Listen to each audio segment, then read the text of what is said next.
Well, how productive would you say the opening week was getting ready for this Kentucky game? I think it was very productive. Obviously, get some guys back healthy, get some guys some rest that have been some high mileage guys. Getting them off their feet a little bit and, giving them, a little bit of reps, but also make sure we're taking care of them. A guy like Mike Woods, I think he played 71 snaps receiver in the A&M game. That's a lot. And so being able to give him a little bit of a break and still get some other guys some work was good. Really took a step back and worked a lot of fundamentals, tried to get better at some technique stuff. Had a little bit more indie time in practice.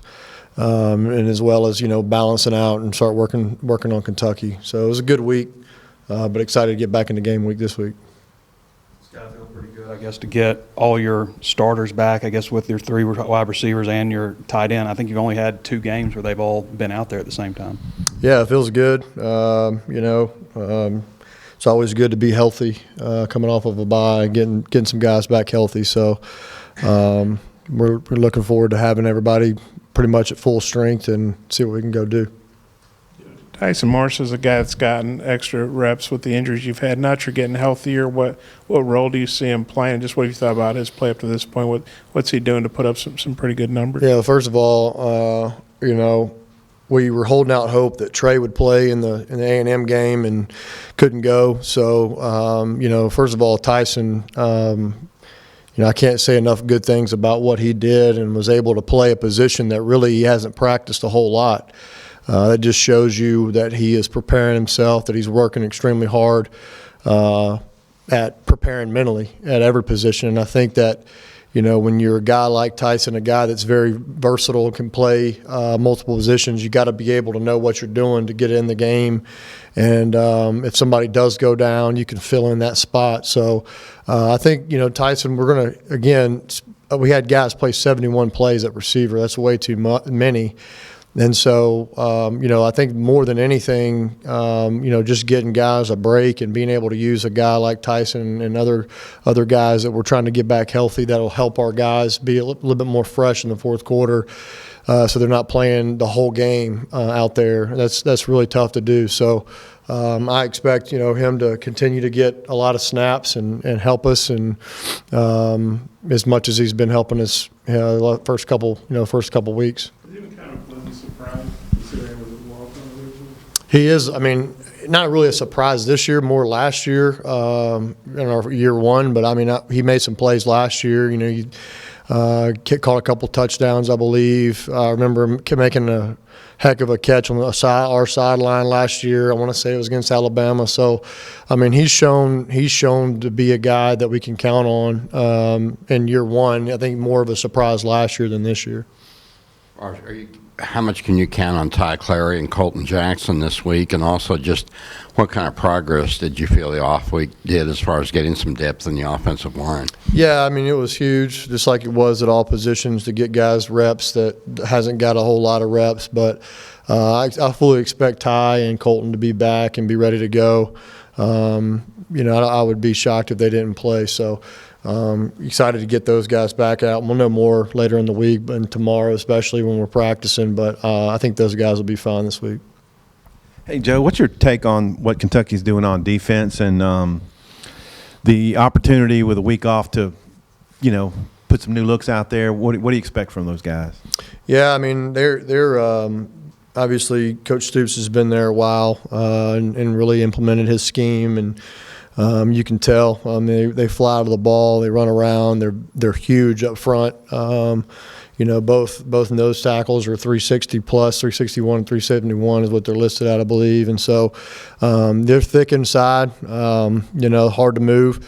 They do a really good job of bull rush. They do a really good job of pushing the line back in the run game. So I'm sure they'll have a couple of different things that they've worked on in the bye week, and again, we'll have to make those adjustments in the game.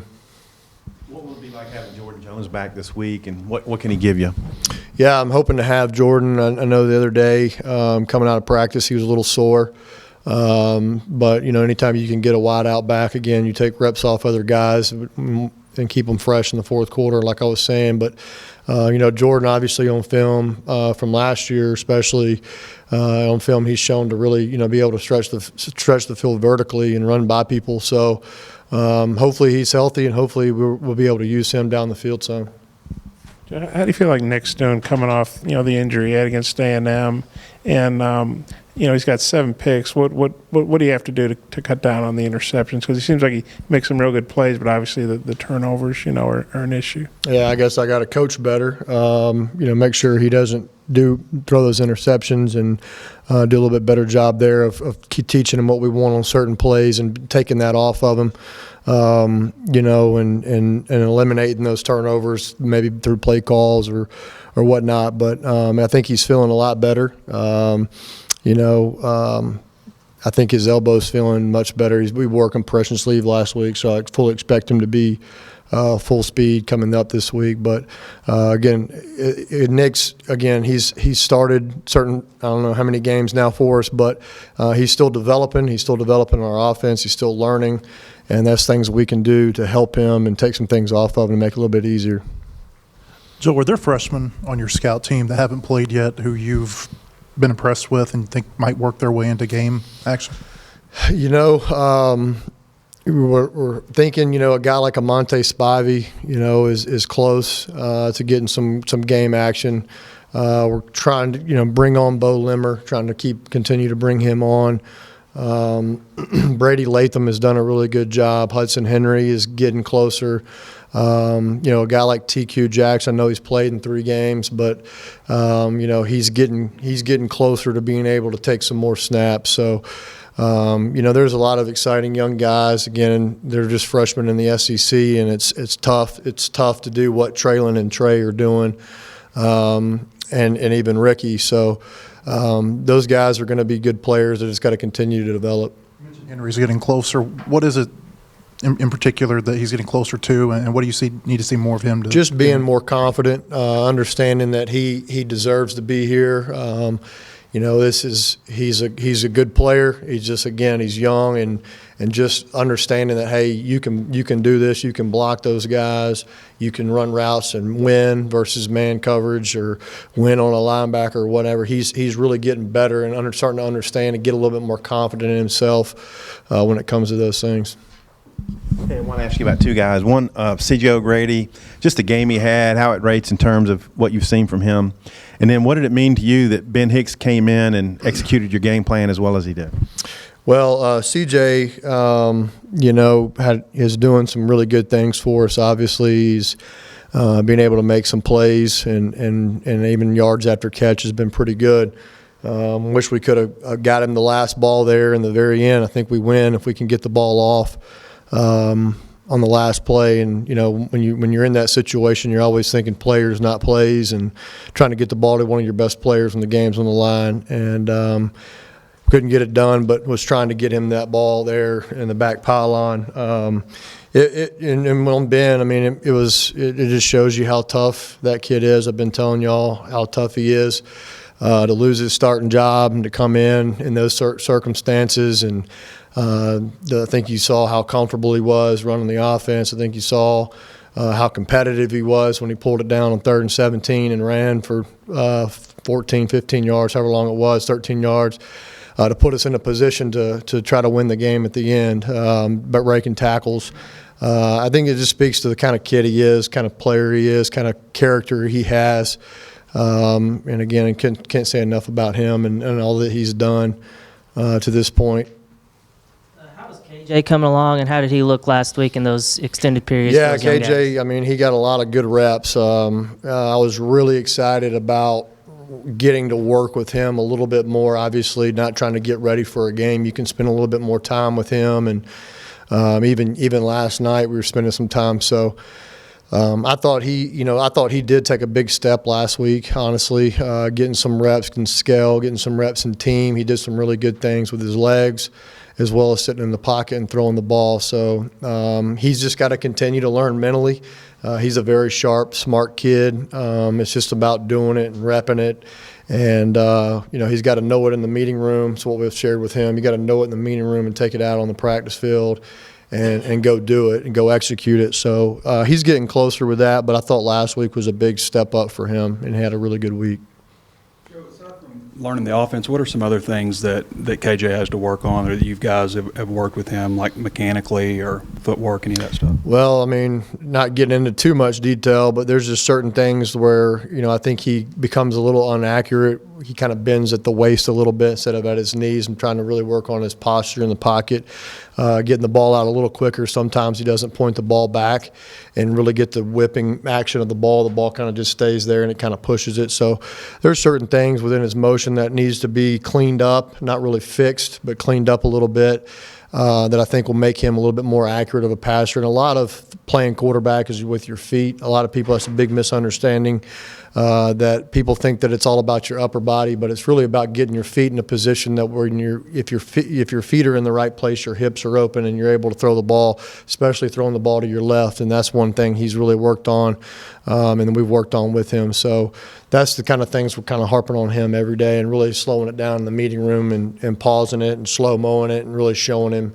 But again, he's very smart. He's very cognizant when we're doing drill work, bag drill work, any kind of footwork drill that we're doing. He already knows what I'm going to say before I say it. So that tells me he's on the right track and he's really learning. It's just about, again, getting those repetitions and getting better at it. With the red zone struggles, what have you guys kind of looked at with that and trying to improve the scoring in the red zone?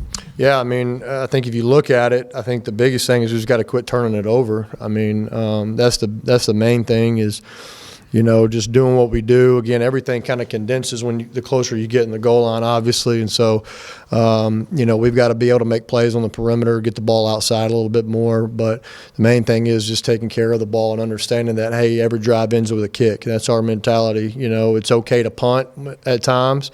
But down in the red zone, it's okay to take a field goal as well, take those points. And I think if we did that last week, I think we have an opportunity to win the game.